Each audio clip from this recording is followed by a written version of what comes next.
so what has become pretty typical fashion for me, I wasn't planning on doing a video today, but my husband called me and he said today was our 500-day wedding anniversary. All selfishly, but reverently, and so we needed to go.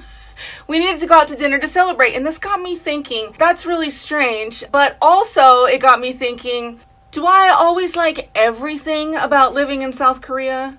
No. So, as much as y'all know how much I love living here, I thought it might be interesting if I make a video today talking about some of my less favorite things about living in South Korea. So, the first thing I want to talk about is when you go out to eat, when you order food, it is shared with the table. So one thing I really miss about living in America is that when we go out to a restaurant or a diner, you get a menu and each person chooses what they want to eat, and that's like yours. But in South Korea, that's not how it's done. When you, usually one person orders for the table because most restaurants only have like a couple of options. Usually it's some kind of meat and then all the side dishes come for free. So the table you just decide what meat you want to have, and then you all share everything. And so I do really kind of miss just being able to choose what I want and have it be mine. Okay, something else that I'm not a real big fan of, and I know it can't really be helped, is all the staring. Why did you take a picture? It'll last longer. I get stared at a lot, like everywhere we go, and sometimes it really makes me uncomfortable. And that's really, I think, because South Korea just doesn't have a lot of diversity. There is more foreigners moving here and going to college here, and especially in Seoul, it's not as big of a issue I noticed anytime I would go to Seoul. But here in Daegu, where I live, there's really not many foreigners, at least not European foreigners. But I get stared at all the time. I mean, I'm 5'8", I have naturally red hair, I'm a little chunky, lovely, and I have green eyes. I mean, I kind of stand out, and I know that, and people don't stare at me like rudely. It's just that their eyes, I can feel their eyes always on me. And I kind of miss being in the background. Even though I have a YouTube channel, I actually don't really like being the center of attention. Even though I'm very outgoing, I don't really like being the center of attention. So I'm not a fan of that. Sorry, Korea. Okay, y'all, my next one has to do with the bathrooms. And I know you're probably thinking, oh, she just really hates the squatty potties. No, what I hate the most is that the public bathrooms will often not have toilet paper or soap for your stinking hands. During a pandemic, there will still not be soap. But the toilet paper, like when you guys come to Korea, when you walk into a public restroom, the first thing you need to do is look on the wall when you walk in, because sometimes there'll just be like one of those big industrial size toilet paper rolls like near the sink and not in each individual stall. I don't know why, but you take the toilet paper you want and go into the bathroom and hope you have enough. If you're lucky enough that it has toilet paper. So I always put toilet paper in my purse, and sometimes even the soap in the bathroom will be like a bar of soap on a rod, which is weird, but at least I will take that over no toilet paper at all, or soap. Okay, another thing that I don't like is that when you come to Korea, you are automatically 1 year older. Why are you the way that you are? And that might not bother some of y'all who are younger, who want to come to Korea, but when you are mature age, like moi, who is 40 blah blah blah years old, I don't like that I'm automatically 1 year older. And the reason for this is because in Korea, they count age from the moment of conception. So when you're born, you're already a year old. Honestly, I have no idea why they do this, but it's a thing. So sometimes when people ask my age, I'm like, American age or Korean age? Because frankly, I don't want to tell my Korean age. I want everything to be my American age, because then I am younger. Okay, so the next thing that I don't like, and that if you come to Korea you should prepare for, is that you're not going to find trash cans on the sidewalks in public to throw your garbage away. I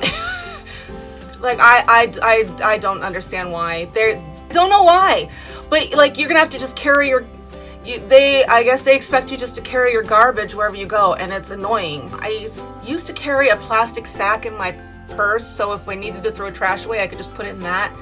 But I got lazy. It is annoying. Like, if you get a Starbucks and you're walking around with your Starbucks cup, you're just gonna have to hold on to it and throw it away when you get home.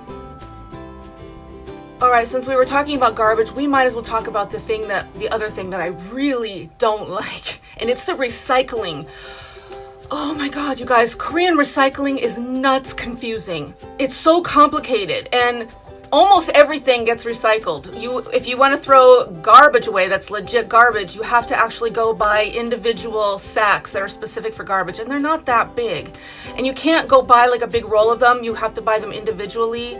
It's kind of annoying. Like, everything just about in Korea gets recycled, which is good, but it can be confusing because, like, I'm old. It's not easy for me to make huge changes like that sometimes. It's stupid, it's small, but I'm just being honest. I don't like the recycling system in Korea because it's complicated and it's a little annoying. But good for the environment. Okay, so this next one, I only recently discovered how much I don't like it because it's really complicated, and that's the banking system in Korea. I don't understand why South Korea's banking system and internet banking and all that has to be so complicated. Like, to be honest, only about a week ago, I finally, after living in Korea for a year and a half, got a Korean bank account. I didn't really need one that much because, you know, I don't have a job. It was about time. Since I live in Korea permanently, I should have a bank account.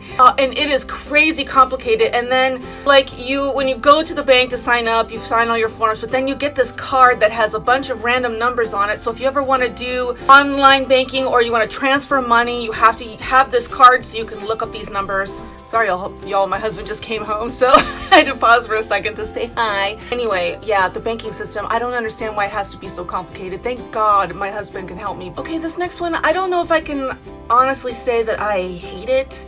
It's just strange, so I'm kind of throwing this one in here. For some reason in Korea, it's not okay to show your shoulders and wear like a tank top, but it's okay to wear a skirt that's so short you can almost see the underwear. Like, I don't get that one, and especially because I live in Daegu, which is like the hottest city in South Korea. I want to wear a tank top in the summer. I don't like the summer. I don't like any summer really anywhere. I don't like hot weather, and not being able to feel comfortable just wearing a tank top is difficult. Like, I don't like it, and I don't get why it's okay to show off almost every bit of your leg, but not okay to show my shoulder. I understand it's a different beauty standard, it's a different culture, but I'm just being honest, it's not my favorite thing about living here. But, you know, whatever. Okay, my last one, and you've probably heard me talk about this before, and if you're young, you probably would like this, but I don't. It's that when you go out to dinner, especially with friends or your boss, it's not just dinner, it's an all-night event. Like, if you accept dinner plans with friends, that means dinner first for 3 hours, sitting and talking and socializing and drinking and eating slow. Then you go to the second place, which is usually chicken and beer. And then sometimes there's also a third place, which I have gotten sucked into many, many times. And I'm like, how do y'all eat so much food? I don't know how they do it. And I'm exhausted. Like, I'm old. I have an autoimmune. Like, I just want to go and be in bed by 10 tops. Like 9:30 would be awesome, but 10 tops. So now I know if I say, yeah, we'll go to dinner with my friends at 6 o'clock, I know I'm not going to be actually in bed sleeping until at least midnight. So thank goodness for Corona. No, that sounded terrible. It's not goodness for Corona. But I do like that I have good reasons to stay home now, because y'all, who likes to stay out that late all the time? Koreans, that's who. Anyway, I hope you liked this video. Sorry for the mess in the background, but like I said, I wasn't planning on it. And if you would like to see my video on the things that I really love about Korea, then go ahead and subscribe now and hit the bell notification. And also, if you would like to support the channel so I can get outside and show you more of Korea, you can do so at patreon.com/theknowexperience. So until next time, y'all, stay classy, YouTube. Bye.